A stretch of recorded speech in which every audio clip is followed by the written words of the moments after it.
Jadi selamat datang ibu-ibu sekalian. Terima kasih atas kehadirannya semuanya ya. Kalaupun tersenyum itu bagus.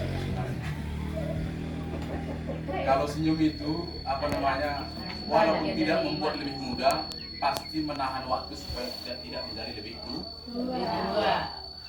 Biasanya hal-hal yang baik atau perilaku-perilaku kita yang baik dimulai dengan senyum juga akan menghasilkan hal-hal yang baik juga. Amin ya. Jadi ibu-ibu sekalian, adapun tujuan kegiatan kita untuk saat ini adalah tentang modul pengasuhan dan pendidikan anak.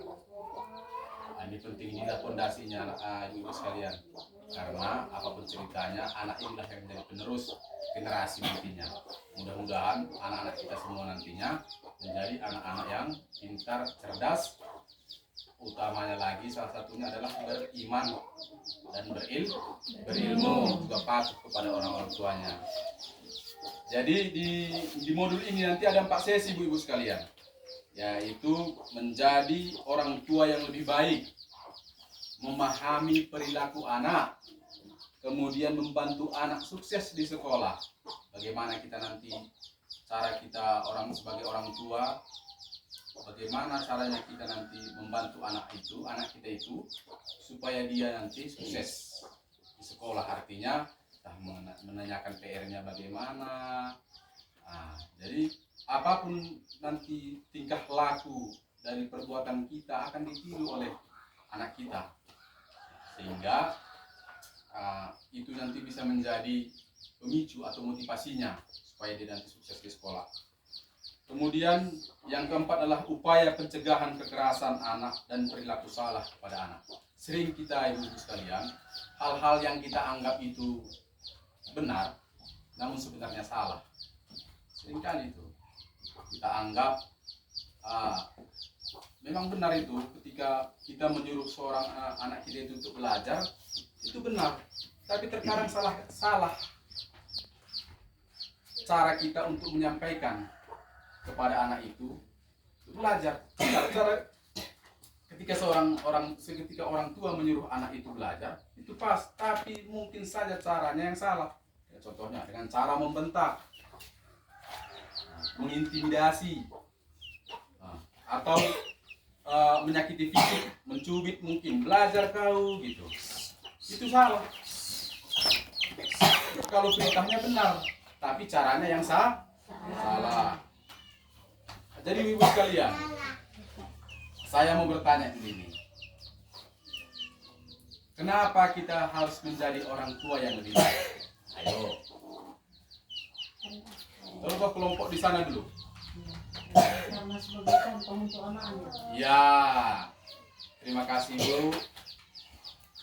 Jadi memang orang tua itu harus menjadi contoh kepada anak. Kenapa?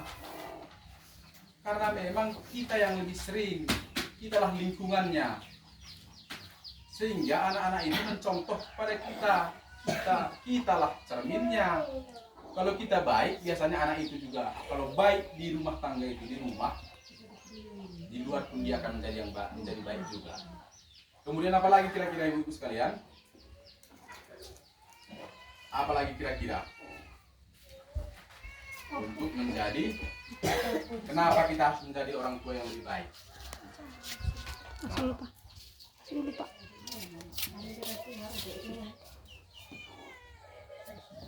Yo, kenapa? Apalah kira-kira manfaatnya kalau kita menjadi orang tua yang lebih baik? Apa manfaatnya? Terbaik ya. Ya, biasanya itu supaya keluarga bahagia. Artinya bahagia, terjalin semua, berjalan dengan lancar semua proses daripada kehidupan itu. Hubungan ayah dengan anak, ayah dengan ibu,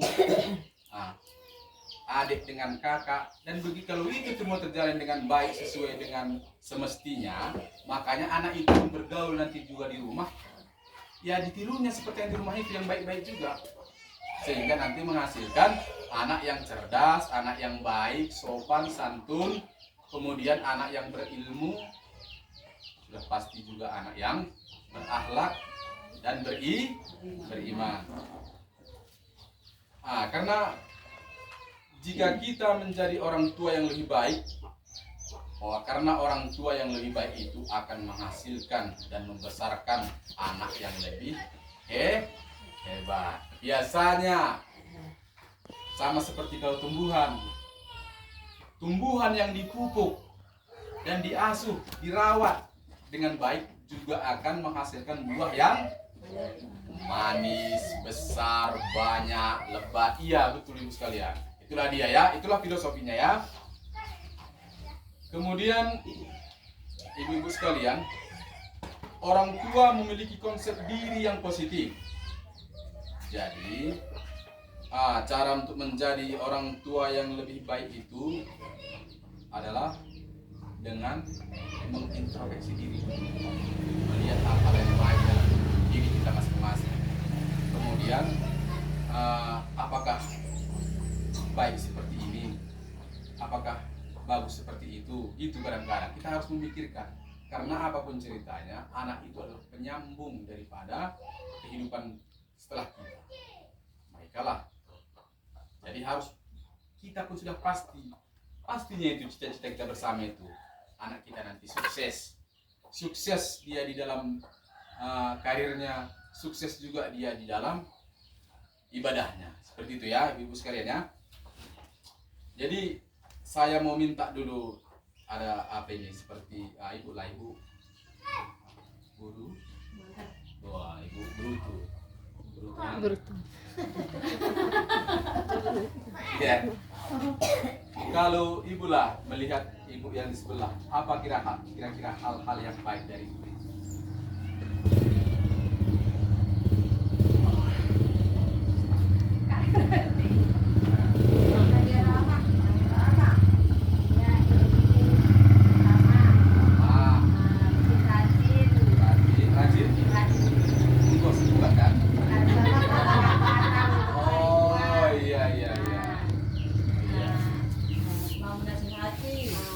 Memberikan petuah-petuah yang baik ya. Mau membagi rezeki lah ya. rezeki. Oh iya. Terima kasih Bu. Kalau ibu kalau dengan apa kira-kira kalau ibu melihat hal-hal yang baik dari ibu yang di sebelahnya, nggak apa-apa. Karena dia murah senyum. Oh iya ya, nggak sembarang senyum kan? Sendiri nggak senyum kan? Karena dia ramah, rajin ke ladang, cari rezeki ya. dia pintar cari duit. Apalagi ya? Soleha ya. Soleha, anaknya soleh dan soleha. Nggak pernah ku dengar dia berantem sama suami. Jadi aku mau mencontoh dia. Terima kasih Bu. Mari kita dulu tutup tangan dulu sekali dulu. Jadi itulah, ibu sekalian. Jadikanlah hal-hal yang baik itu tadi seperti itu. Memang betul-betul itulah yang menjadi sifat yang menyenangkan. Kalau ada pun sifat-sifat yang kurang bagus, kurang apa, ya kita eliminasi. Ada ibu. Kalau dalam ilmu biologinya katanya kalau marah itu cerewet itu memutuskan saraf-saraf, jadi bisa kita lebih cepat tua, dan itu memerlukan banyak kalori ketika marah, sehingga bisa cepat tua kita. Nggak ada artinya. Dan ya wajah itu pun kita ceria-ceriakan senyum supaya apa? Supaya lebih awet muda dia. Kalaupun tidak lebih muda, bertahan dia. Apanya? Jangan langsung jadi keriput kan? Karena tidak ada untungnya. Marah-marah banyak lawan, rezeki susah. Anak jadi mau kadang keterbelakang, emosionalnya nggak terkontrol. Murung dia di sekolah nggak ada. Tapi kalau kita ramah, murah senyum, banyak kawan, banyak yang ingin membantu. Juga anak kita baik dia di sekolah melalui tingkah lakunya dan dia konsentrasi dalam belajar. Ibu sekalian ya.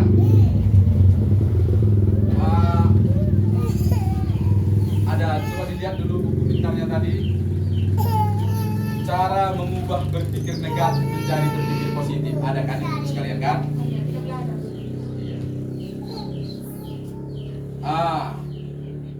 Coba dulu siapa kira-kira yang bisa membacakan dulu pertama? Kalau ibu-ibu yang lupa membawa kacamata jangan. Iya, ibu apa dulu? Ibu Mama Kesia. Dibaca dulu dari atas ibu. Apa judulnya? Menghilangkan pikiran negatif. Iya. Pikiran negatif. Nah, Ceroboh adik sekali ban nak aku kode na imajinasi dua kan itu tuh. pikiran positif. Harus diingat lagi di mana tadi meletakkan fungsinya. Aku mengurusi banyak hal di rumah. Tidak apa sekali lupa meletakkan sesuatu di mana. Itulah artinya itulah dia ibu. Kalau berpikiran negatif tadi langsung dia menyalahkan diri sendiri itu kan. Ceroboh sekali saya. Itu kan kalau kata-kata seperti itu udah langsung menghakimi diri sendiri, merasa bahwa dirinya tidak baik gitu. Padahal kalau dia berpikiran positifnya adalah tidak apa-apa, mungkin saya lupa, saya ingat-ingat aja dulu di mana, sesekali lupa kan tidak apa-apa, kan seperti itu kan? Jadi gitu dulu ibu-ibu sekalian. Kadang-kadang bukan cuma orang lain yang artinya yang berpikiran negatif kepada kita. Kita sendiri bahkan mau kadang-kadang kita sendiri tidak percaya diri. Kita tidak percaya dengan kemampuan kita. Jadi itu harus dihilangkan itu. Harus kita bangkitkan aura-aura positif. Hal-hal yang positif dalam diri kita masing-masing. Jadi seperti itu ya Ibu sekalian ya. Kemudian tidak melakukan kekerasan. Jadi tidak melakukan kekerasan. Jadi ibu, kalau seperti pengasuhan ya kita katakanlah yang tidak sehat ya, mau menyuruh, kadang-kadang menyuruh anak itu mau dibentak, ya kan? Itu salah. Sudah dibentak, dikasih, dimarahi lagi, sudah disuruh, dicapei lah artinya ya, kita suruh dia, kemudian sudah dilaksanakannya dimarahi lagi, terkadang kurang cepat atau bagaimana. Jadi seperti itu. Jadi itu sudah salah. Jadi kalau menyuruh anak itu bisa kita mulai dengan kata sayang, adik, kakak, abang, minta tolong dulu, ambilkan dulu sapu kita. Ketika sudah diambil dan diberikan sapu itu, ucapkan kata-kata iya, terima kasih anakku. Kalau dalam apa kita di sini, terima kasih ya boru kinem, kan gitu kan? Terima kasih ya anakku, gitu. Jadi dia pun bangga, merasa dirinya senanglah dia. Udah aku udah mampu membantu mamaku. Seperti itu kira-kira. Jadi menumbuhkan rasa-rasa itu positif dalam diri anak itu sendiri. Itu ya ibu sekalian ya. Jadi kalau anak itu dia sudah terbiasa dia dengan kekerasan, mau dia dicubit gitu, mau disuruh gitu, dibentak itu, makanya dia nanti tidak konsentrasi di sekolah. Hilang konsentrasinya di sekolah. Jadi akibatnya apa? Kalau dia tidak konsentrasi belajar, akibatnya apa? Anak itu tidak akan pintar. Ketika dia bergaul dengan anak seusianya atau di sekolahnya gitu, dia akan terbiasa dengan kekerasan itu, mau menyuruh kawannya dipukulnya, karena sudah seperti itu tadi.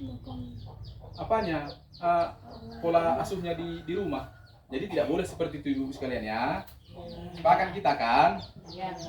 Oke, jadi kesimpulannya adalah terkadang seperti ini. Mau kadang-kadang karena faktor-faktor ekonomi, sehingga mungkin timbul rasa-rasa kesal itu, kadang melampiaskannya kepada anak. Tidak boleh seperti itu. Tidak ada juga untungnya, bahkan rugi. Kalau tadi contohnya kita bentak anak itu, bisa jadi permasalahan ekonomi kita tadi terkendalikan, terselesaikan, mungkin masih adalah untungnya. Artinya selesailah masalah ekonomi. Ini kan tidak.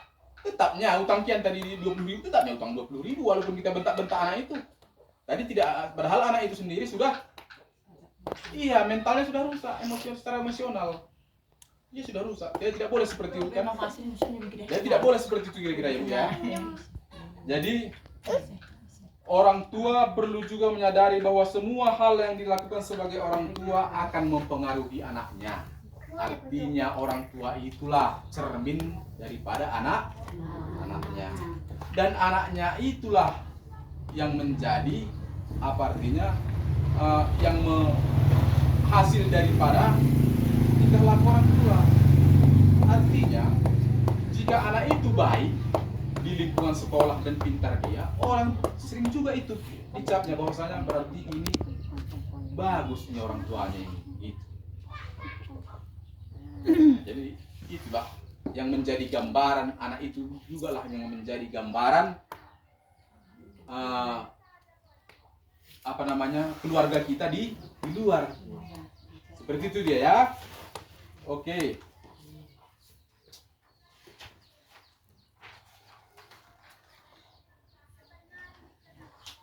Jadi ibu sekalian, bolehlah kita dulu berdiri sebentar. Kita mau buat permainan dulu ya. Ada filosofinya ini ibu sekalian, bukan hanya sekedar permainan. Kalau udah lansia ya lihat-lihatlah dulu. Iya. Oke ya, kita buat nanti permainannya kepala, pundak, lutut, kaki, itu aja. Kepala ya. Nanti kalau kebanyakan nanti telinga itu aja ya. Siap ya? Oke, udah siap? Siap. 1, 2, 3 ya. Kepala, pundak, lutut, kaki, lutut, kaki. kepala, pundak, lutut, kaki, lutut, kaki, lutut, kepala.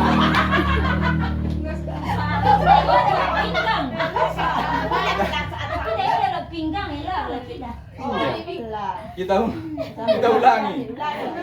Iya, lutut, Salah. kepala. Oke, kepala, lutut, pundak.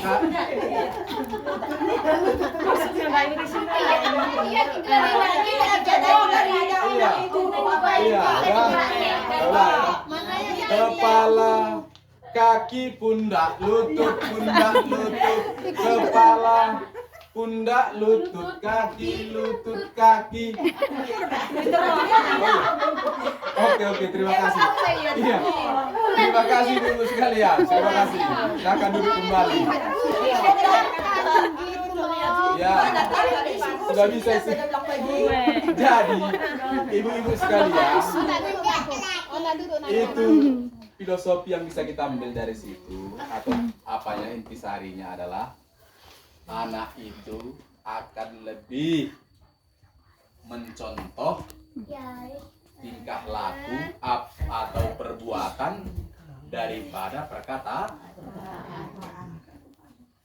Itu. Jadi dicontohnya, dilihatnya orang tuanya berbicara yang baik-baik, didengarkannya dan dilihatnya, makanya dia pun berbicara dan berperilaku juga yang baik.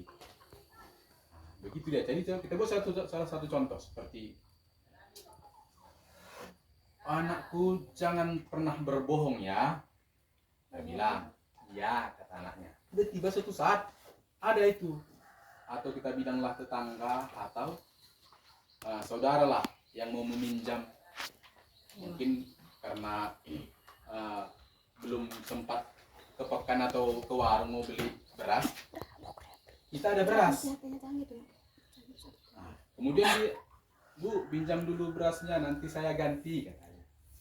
Terus kita bilang, waduh Bu, beras kami pun sudah habis. Anaknya melihat bahwa berasnya masih ada. Itu mengajarkan kejujuran atau kebohongan? Kebohongan. Jadi tidak boleh seperti itu. harus sesuai lah perkataan dengan Perbuatan. Jadi begitu deh ibu-ibu sekalian ya. Harus kita mulai ya. Kita apakan lah. Kalau saya yakin ibu-ibu sekalian pasti seperti itu. Mari kita tingkatkan lagi ya hal-hal yang baik supaya anak-anak kita nanti menjadi orang-orang yang baik dan orang-orang yang hebat. Kemudian langkah selanjutnya adalah melibatkan ayah dalam pengasuhan sehari-hari. Kadang itulah nanti dimusyawarahkan juga dengan suami-suami. Sepele ini ibu sekalian. Hidup ini bukan hanya sekedar cari makan, bukan. Jadi Ajan. ibu-ibu sekalian, artinya dalam setiap masalah apa harus dimusyawarahkan dulu dengan suami ya. Suami istri punya tanggung jawab yang sama dalam hal pengasuhan anak. Bagaimana supaya anak itu sukses, anak itu hebat, anak itu baik dalam bidang ilmu, akhlak maupun ibadahnya. Tadi saya bilang, saya katakan tadi, membuat keputusan bersama, melaksanakannya dengan konsisten. Membuat keputusan bersama, apakah contohnya mau beli barang sesuatu, ya harus dimusyawarahkan dulu. Mana duluan, pupuklah duluan atau sepeda motor gitu contohnya, dimusyawarahkan supaya tidak terjadi konflik. Jika pun ada, terkadang adanya konflik yang tidak bisa dihindarkan, tapi kalaupun ada jangan di depan anak-anak. Selesaikanlah dengan cara ya musyawarah dengan suami. Kemudian ya sampailah di jangan cepat emosi, walaupun terkadang hidup ini ya nggak seperti itu, nggak monoton.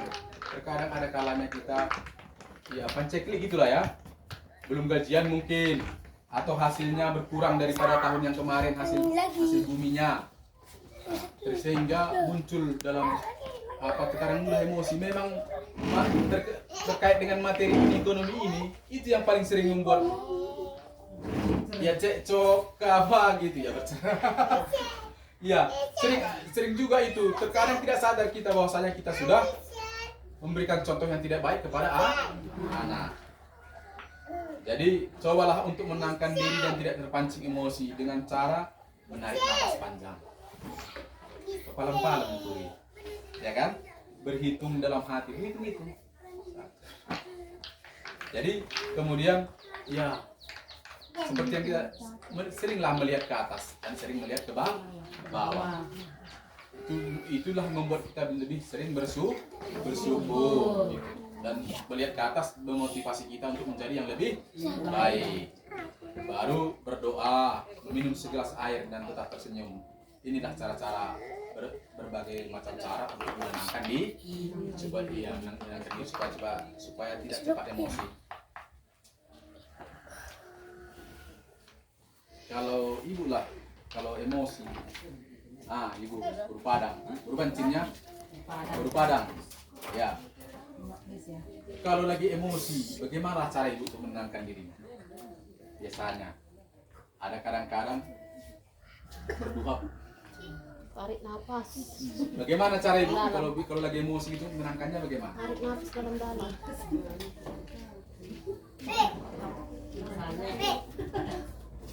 Dia di kamar. Iya. Kita tengok Pak Nadir. Tidak keluar. Itu. Doa ya. Iya, itu tadi ya. Jadi ibu sekalian ya, begitu caranya. Kalaupun ada perbedaan pendapat dengan suami, janganlah kalau mau harus dilakukan tenang. Kita tenangkan diri kita, bisa dengan berdoa atau membasuh muka, minum segelas air gitu ya. Kalaupun ada itu biasa itu ada perselisih paham, janganlah di depan anak ya, supaya tidak membuat anak itu artinya meniru atau sedih dia, sehingga emosionalnya tidak terkontrol ya. Kemudian itulah hal-hal penting yang kita pelajari hari ini adalah mengenai pengasuhan anak dan pendidikan anak. Yaitu apa kira-kira hal yang penting saya? Satu, menjadi orang tua yang lebih baik dari dia, menjadi contoh. Kemudian apalagi membantu anak sukses, mengajarkan hal-hal yang baik dia ya. Baru kemudian apalagi tugas ayah dan ibu sama dia tanggung jawabnya dalam hal kepengurusan dan pendidikan anak. Jadi nggak boleh cuma ibu saja, tidak boleh cuma ayah saja, harus sama-sama.